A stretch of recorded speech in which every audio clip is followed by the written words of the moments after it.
नमस्कार. परत एकदा सखी स्पंदने या यूट्यूब चॅनलवर आपले मनपूर्वक स्वागत आहे. प्रीतीचा गंध बावरा भाग 4 नुकताच पोस्ट करून झालाय, त्यामुळे आज आपण पुढील भागाकडे वळणार आहोत. तत्पूर्वी वाचक मित्रांनो, तुम्ही सखी स्पंदने या यूट्यूब चॅनलवर नवीन असाल तर तात्काळ या यूट्यूब चॅनलला सबस्क्राईब करा व बेल आयकॉनवर क्लिक करा, जेणेकरून तुम्हाला वेळोवेळी अपडेट्स मिळत राहतील. शिवाय व्हिडिओ अर्धवट सोडून न जाता शेवटपर्यंत पहा आणि लेखन व अभिवाचन आवडल्यास व्हिडिओला लाईक करा, कॉमेंट्स करा आणि तुमच्या इतर वाचक मित्रांना शेअर करा. चला तर आता लगेच कथेकडे वळूया. प्रीतीचा गंध बावरा भाग 5. लेखिका अनामिका, अभिवाचक सेजल पुंजे. मी नीलांबरी. मी अशी हार मानणार नाही. मी शेवटपर्यंत लढेन, तशी शिकवणच होती माझ्या बाबांची. डोळे उघडेपर्यंत तो लांडगा माझ्यापर्यंत पोहोचला होता. माझ्या गळ्याजवळ त्याचा धपापता गरम श्वास जाणवला आणि मी जोरदार किंचाळले. मायलो, सेट. अचानक समोरून मोठा गंभीर आवाज आला. अचानक तो गरम श्वास नाहीसा होऊन तिथे पुन्हा बर्फाचे कण जमू लागले. मी धडपडत कशीबशी अर्धवट उठून हातांवर रेलेली, तेव्हा समोरच्या अंधुक काळोखातून एक आकृती माझ्या दिशेने येताना दिसत होती. त्याच्या अवतीभवती वारा आणि बर्फ घुमत होता, त्यामुळे चेहरा दिसत नव्हता. तरीही त्याचे मजबूत पाय झपाट्याने अंतर कापत होते. त्याच्यावरून नजर मी शेजारी बसलेल्या प्राण्याकडे वळवली, तेव्हा माझ्या लक्षात आले की तो लांडगा नाही, फक्त तसा दिसणारा एक भला थोरला ब्राऊन हस्की आहे. हुश, मी निश्वास टाकला. तेव्हा माझ्या नाकातोंडातून फक्त थंड वाफा निघाल्या. गारठून आवाज तर गायबच झाला होता. मायलो आता बसल्या बसल्या त्याच्या मालकाकडे बघून जोरजोरात शेपूट हलवत होता. त्याचा मालक? गंधार रत्नाकर सोडून कोण असणार हा? माझे हृदय आता धडधडून बाहेर येईल अशी परिस्थिती होती आणि मी अगदी डोळे फाडून त्याच्याकडे बघत होते. तो माझ्यासमोर येऊन उभा राहिला तेव्हा त्याची उंची आणि जाडजूड जॅकेट, डोक्यावरचे फर लायनिंग असलेले हूड, जड मोठे मोठे बूट्स यामुळे तो खूपच भला मोठा रांगडा दिसत होता. कपाळापर्यंत हूड आणि बऱ्यापैकी वाढलेली दाढी यामुळे त्याचा चेहरा दिसतच नव्हता, पण त्याचे खोल, गडद, धारदार डोळे तिच्या आतपर्यंत चिरत जात होते. तो प्रचंड चिडला असणार, पण बर्फामुळे मला त्याच्या चेहऱ्यावरचे कोणतेच भाव दिसत नव्हते. आता तरी त्या लांडगाकम कुत्र्यापेक्षा त्याचा मालकच जास्त भयंकर वाटत होता. Who are you? त्याने ओरडून विचारले. तरी त्याचा आवाज भणाणत्या वादळात कुठेच विरून गेला. शेवटी खाली वाकून त्याने हात धरून मला उठून उभे केले, पण बधीर झालेले पाय आणि ते सँडल या मूर्ख कॉम्बोमुळे मी पुन्हा घसरले. मी बर्फात पुन्हा वेडीवाकडी कोसळणार इतक्यात त्याने माझ्या कमरेला धरून मला परत उचलले. त्याने रागाने मान हलवत माझ्याकडे बघितले आणि मला काही कळायच्या आत मी पोत्यासारखी त्याच्या खांद्यावर टाकली गेली. तो चिडून लांब लांब टांगा टाकत भराभर चालत होता. माझी लोकरी टोपी पडू नये म्हणून मी ती हातात पकडून ठेवली. आता लोंबणारे गोठलेले केस वाऱ्यामुळे सटासट माझ्या चेहऱ्यावर आपटत होते. खाली फक्त वेगाने मागे जाणारा बर्फ दिसत होता. मी विरोध करायचा प्रयत्न केला, पण ना माझे हातपाय हलत होते ना तोंडातून आवाज फुटत होता. माझी बॅग, मी हळूच पुटपुटली, पण ते त्याच्यापर्यंत पोचणे शक्यच नव्हते. मी मान थोडी वळवली तेव्हा त्याचा बॅग खेचत नेणारा दुसरा हात मला दिसला. त्याने मला एखादी चिंध्यांची बाहुली उचलावी तसे उचलले होते आणि माझी बॅग त्याच्या हातात खेळण्यातली असल्यासारखी वाटत होती. मायलो जोरदार उड्या मारत एव्हाना त्याच्या मालकाच्या पुढे पोहोचला होता, पण मालकाच्या एका इशाऱ्यावर तो नक्कीच माझ्या चिंध्या करू शकतो विचारानेच माझा थरकाप होत होता. त्याच्या केबिनपाशी पोहोचेपर्यंत मी डोक्यापासून पायापर्यंत कुडकुडत होती. गंधारने आत येऊन पायानेच दार बंद केले आणि मला खाली उतरवले काय? त्याचा चेहरा मोहरा पाहता जवळजवळ आपटतो की काय असंच वाटलं मला. माझे डुगडुगणारे पाय बघता त्याने तशीच मला कमरेला धरून नेऊन छोट्याशा डायनिंग टेबल समोरच्या खुर्चीत बसवले. Who the hell are you? यहाँ क्या कर रही हो? माझ्यासमोर विठोबासारखे कमरेवर हात ठेवून उभा राहत त्याने ओरडून विचारले.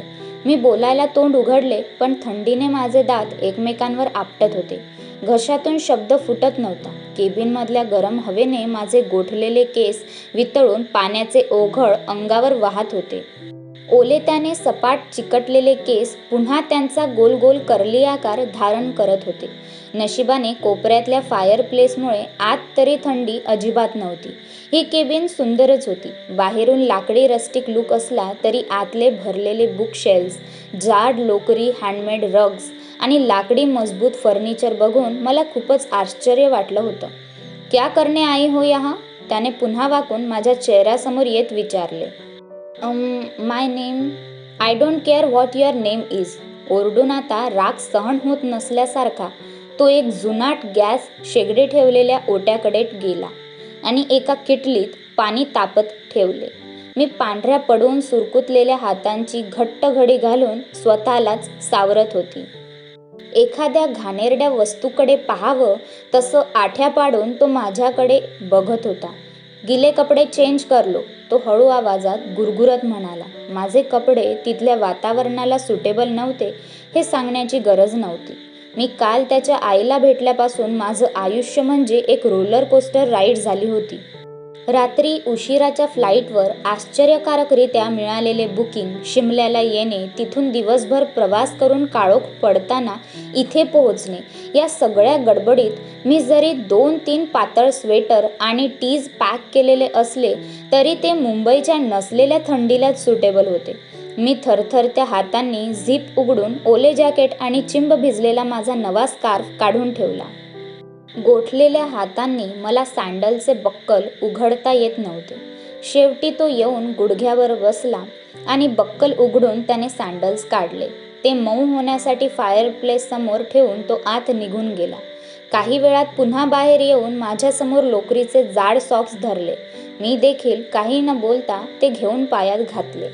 जास्त वापर नसल्यामुळे टणक झालेल्या फॅब्रिक सोफ्यावर टाकलेला एक जाड स्वेटर त्याने माझ्यासमोर ठेवला. माझ्यासारख्या 2 जणी आरामात मावतील असा तो लूज स्वेटरही मी अंगात अडकवून टाकला. आमच्यात एका शब्दाचेही संभाषण झाले नव्हते, तरीही त्याचे वागणे मी लेखात लिहिण्याच्या दृष्टीने नीट निरीक्षण करून लक्षात ठेवत होते. पिळदार शरीर असले तरी थंडीचे जाड कपडे काढल्यावर आता तो तितकाही प्रचंड मोठा दिसत नव्हता. त्याचे काळेभोर वेव्ही केस मानेपर्यंत वाढले होते. चेहरा टिपिकली हँडसम म्हणावा असा नव्हता. नाक जरा जास्त मोठं होतं आणि ओठ जरा जास्त पातळ. बाकी वाढलेल्या दाढीमुळे काहीच दिसत नव्हतं. उंची आणि एवढे मसल्स असले तरी त्याच्या चालण्या वागण्यात एक ग्रेस, चपळपणा, एक रॉ अपील होते जे कुणाचेही लक्ष वेधून गेले. पाणी पूर्ण उकळल्यावर त्याने एका मोठ्या मगमध्ये फेटून ब्लॅक कॉफी बनवली आणि एकही शब्द न बोलता माझ्यासमोरच्या टेबलवर मग आणून ठेवला. मी सुद्धा पडत्या बर्फाची आज्ञा मानून दोन्ही हातात गरम मग धरून पटकन वाफाळत्या कॉफीचा घोट घेतला. ओठांना चटका बसूनही एकदम खूप बरं वाटलं. तो माझ्यापासून अगदी लांब सोफ्यावर खिडकी बाहेर घोंगावणारे वादळ बघत बसला होता. जसे काही माझ्यापासून शक्य तितक्या दूर अंतरावरच राहायचे आहे. मायलो आता फायरप्लेस समोरच्या लांबट विणलेल्या रगवर मजेत पाय पसरून पडला होता. आधी मी जितकी घाबरली त्याच्या अगदी उलट तो एखाद्या टेडी बेअर सारखाच वाटत होता. मी केबिनमधल्या वस्तूंचे निरीक्षण करत होती. केबिनमध्ये लाईट्स होते, पण त्यांचा उजेड फार कमी पडत होता. फायरप्लेस शेजारी लाकडांचे तुकडे व्यवस्थित रचून ठेवलेले होते. सगळ्याच वस्तू बेसिक पण हँडमेड होत्या. जड लाकडाच्या टेबल खुर्च्या, कॅबिनेट्स. किचन एरियात 2 मोठी कपाटं, एक जुनाट फॅब्रिक सोफा आणि एक भिंत पूर्ण व्यापून पुस्तकांनी खचाखच भरलेला लाकडी rack. So Gandha Ratnakar is a reader. शक्य तेव्हा ही पुस्तकं बघितली पाहिजेत, म्हणजे पुस्तकांच्या निवडीवरून याच्या आवडीनिवडी नक्कीच कळू शकतील. मेंदूपर्यंत पोचलेल्या कॅफेनने माझे विचारचक्र आता जोरदार सुरू केले होते. हाय, मी नीलांबरी.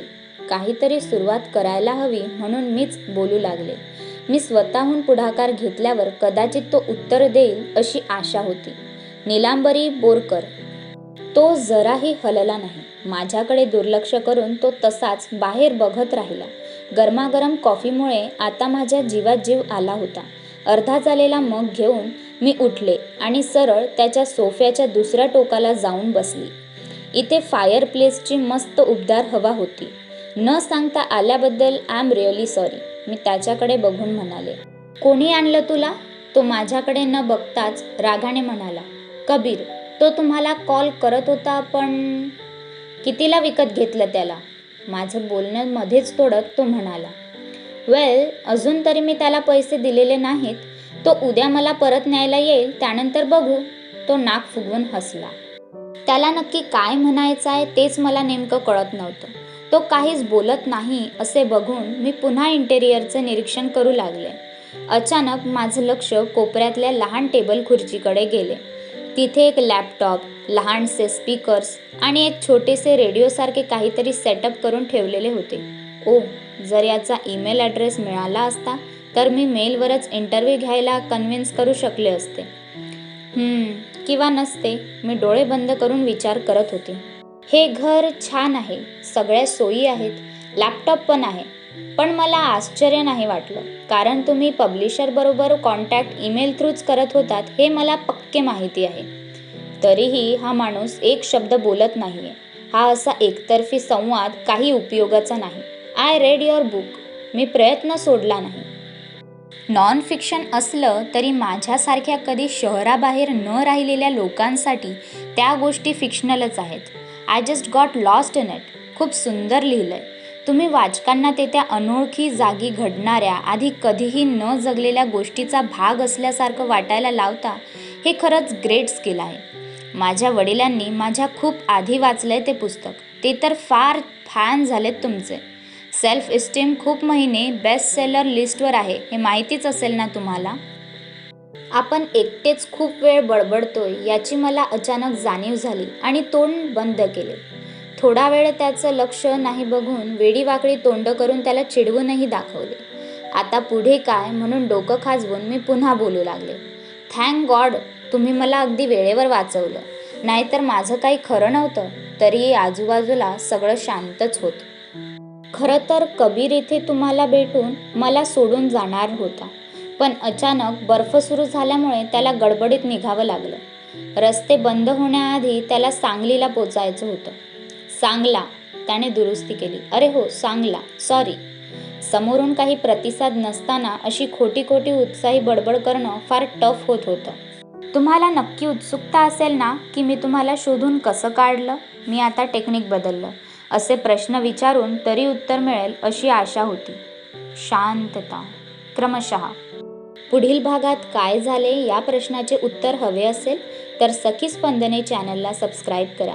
व्हिडिओला लाईक, कमेंट आणि शेअर नक्की करा. चला तर मग आता मी तुमची रजा घेते. काळजी घ्या. Stay tune. धन्यवाद.